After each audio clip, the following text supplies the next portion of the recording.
नमस्कार दोस्तों, Indian technical training centre में आपका स्वागत। आज हम लोग बात करेंगे नॉन इन्वर्टर एसी के वायरिंग के बारे में, वो भी आउटडोर टू इंडोर।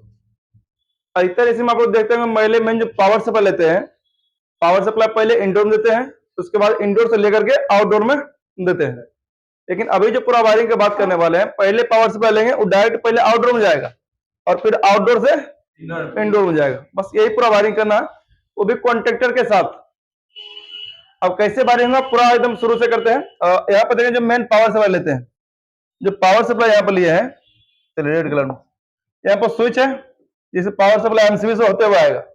और एमसीबी से होते हुए जब आएगा तो हम लोग क्या करते हैं, प्लग को लगाते हैं सॉकेट में, और वहां पावर सप्लाई कहाँ से है, डायरेक्टली एसी में। यहाँ पर हमको इंडोर में नहीं देना, आउटडोर में देना।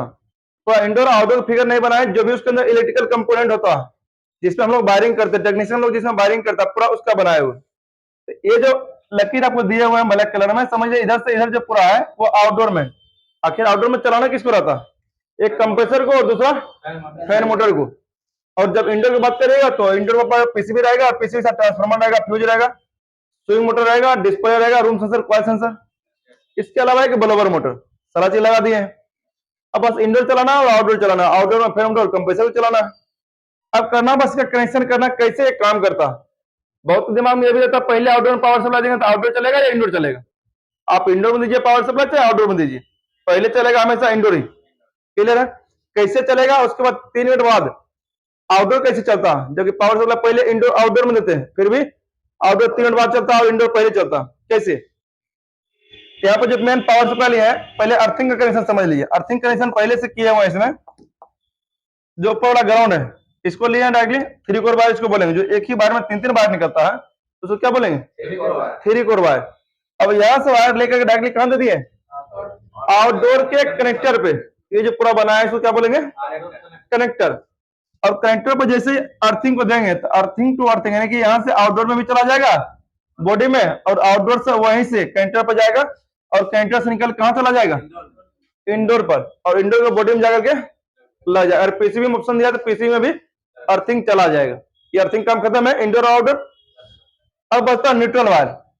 हमेशा कोशिश करें जब कोई भी चीज की वायरिंग करे तो न्यूट्रल वायरिंग को पूरा में दोहरा दे, उसके बाद फेज वायरिंग को दोहराए। यहाँ पर न्यूट्रल वायर जब पकड़ेंगे तो न्यूट्रल देखेंगे यहां से लिए हैं, और न्यूट्रल यहां से कहां पहुंचा, आउटडोर के न्यूट्रल पे। जब इस सिरा पर दिया तो यहां से निकलेगा। जब यहां से निकलेगा तब वो करना क्या है, अब थोड़ा सा कॉन्ट्रेक्टर के बारे में समझ लीजिए। उसको दूसरा कलर ले लेते हैं, चलिए उसको इस कलर में, ठीक है ना। यहाँ पर बतलाया वो समझ में आ रहा होगा। तो ये जो पॉइंट बना, ये क्या चीज है, ये बाईपास सिरा है ना। ये डबल पोल हो जाएगा, कुछ में चाहे तो सिंगल पोल। सिंगल पोल किसको बोलेंगे, अगर इसको हम डायरेक्ट करते हैं उसको कंट्रोल करते हैं, इसको जगह सिंगल पोल। अगर डबल पोल की बात करिए तो अब दोनों अगर बाहर कंट्रोल होगा तो उसको बोलेंगे डबल पोल, ठीक है। अब ये बन गया कॉन्ट्रेक्टर। अब ये इसमें थोड़ा सा समझ लीजिए, उसके बाद पूरा वायरिंग ही समझाएंगे। ये जो कॉन्ट्रेक्टर काम करता है, ये जो दोनों सिरा आपको दिख रहा होगा यहाँ पे, ये वाला, इसको बोलते हैं मैग्नेटिक कॉइल। कॉन्ट्रेक्टर के अंदर में रहता है कॉइल लपेटा हुआ था, उसको क्या बोलेंगे, मैग्नेटिक कॉइल।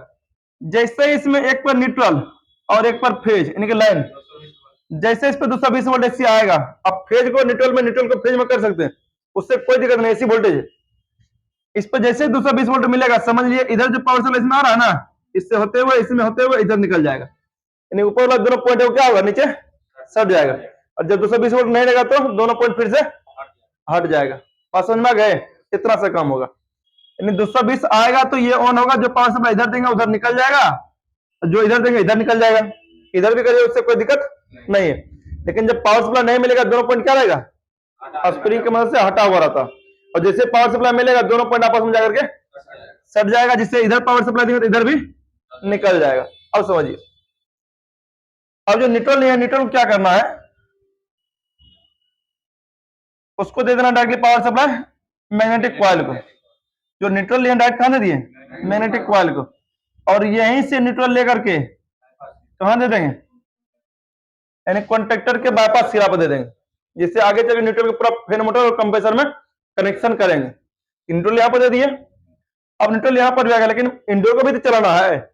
इंडोर चलाने के लिए न्यूट्रल यहीं से लेंगे और इसको आगे लेकर बढ़ जाएंगे और यहाँ पा जाएगा आगे न्यूट्रल पे, और यहीं से न्यूट्रल कहाँ चला जाएगा, एक सिरा पर चला जाएगा जहां पे एन लिखा हुआ रहेगा, एन पावर। समझ में आ गए। अब देखिएगा तो न्यूट्रल जो है आउटडोर को भी मिल गया, कॉन्ट्रेक्टर को भी मिल गया, और यहीं से न्यूट्रल घूम करके वहां चला गया डायरेक्ट इंडोर में। अब इंडोर और आउटडोर दोनों को बस चाहिए तो फेज लाइन मिलेगा और दोनों चालू। अब यहां से हम लोग पकड़ते हैं लाइन को, जैसे लाइन लेंगे पावर सप्लाई यहां से, तो पावर सप्लाई यहां से 3 कोर बार के लिए आएगा और यहां से लाइन कहां चला जाएगा, कॉन्ट्रेक्टर पे।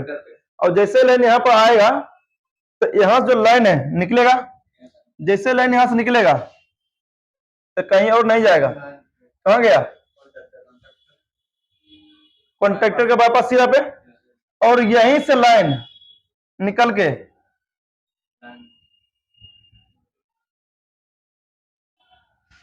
दिख गया, यानी यही सिरा से लाइन लेकर के, अब चाहे तो यहां से भी लेकर दे सकते थे, बस यहां से दे ताकि आपको समझ में आ जाए, यहीं से लाइन लेकर के डायरेक्टली कहां भेज दिए,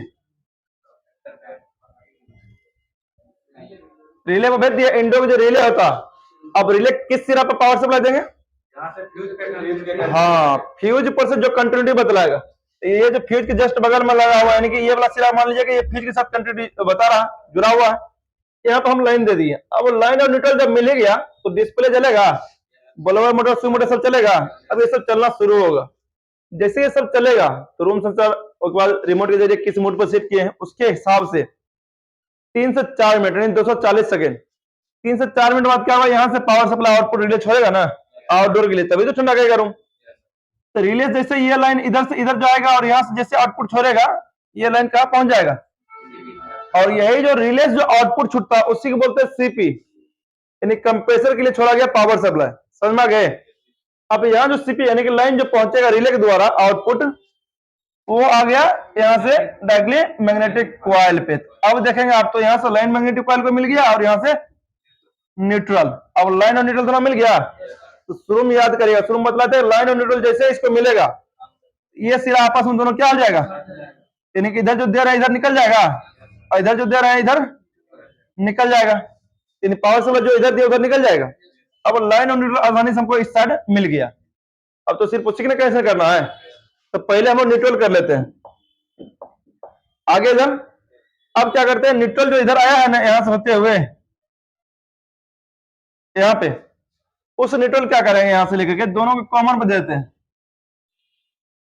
चलिए दोनों कॉमन पे चला गया। अब जैसे दोनों कॉमन चला गया तब क्या चाहिए, रनिंग स्टार्टिंग पावर सप्लाई। अब रनिंग स्टार्टिंग में जब देंगे तो लिए कैपेसिटर भी चाहिए, मैनुअली यहां से कर नहीं सकते। यहाँ क्या करें, लाइन लेंगे, और जब लाइन लेंगे ये लाइन यहां से यहाँ आया था ना, तब यहां से लाइन होते हुए यहां चला जाएगा। अब लाइन जो यहाँ आया, अब यहीं से उसका रनिंग स्टार्टिंग करना, पहले पंखा कर लेते हैं, यहाँ पर डायरेक्टली रनिंग पे दे देंगे पावर सप्लाई, और यहीं से इसका कैपेसिटर सिंबल होता है, अगर कहीं पर हम इस तरह चिन्हित बना रहे हैं समझ लेना वहां पर कैपेसिटर लगा हुआ, और यहाँ से पावर सप्लाई लेंगे डायरेक्टली कहां दे देंगे, कैपेसिटर का आउटपुट स्टार्टिंग पे चला जाएगा, चालू हो जाएगा। बस कैपेसिटर पंखा मोटर के अनुसार यहाँ पर कैपेसिटर लगा हुआ रहना चाहिए, 3 माइक्रोफैराड या 4 माइक्रोफैराड या 2.5 माइक्रोफैराड, है कि नहीं, वो टन के ऊपर डिपेंड करता है, जो डाटा पहले बतलाया हुआ पिछला वीडियो में। अब यहाँ जो जाएगा लाइन कंप्रेसर के लिए, न्यूट्रल तो मिला हुआ, लाइन उसको भी चाहिए ना, जब लाइन यहाँ से आ रहा है यही लाइन कहाँ चला जाएगा,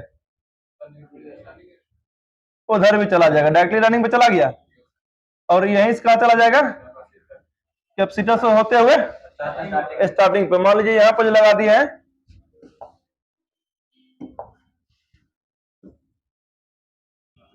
3 माइक्रोफैराड यानी कि 3.15 होगा, और इधर जो लगा दिया मान लीजिए 40 माइक्रोफैराड। अब कंप्रेसर और फैन चालू हो जाएगा। कैसे इंडोर और आउटडोर समझ में आ गया पूरा, बस इतना सा इसमें आउटडोर टू इंडोर वायरिंग रहेगा। आप आउटडोर टू इंडोर करिए चाहे इंडोर टू आउटडोर करिए, तरीका वही रहेगा। हाँ इसमें ध्यान ये देना है कॉन्ट्रेक्टर क्यों यूज हुआ, तो सेफ्टी के पर्पज से।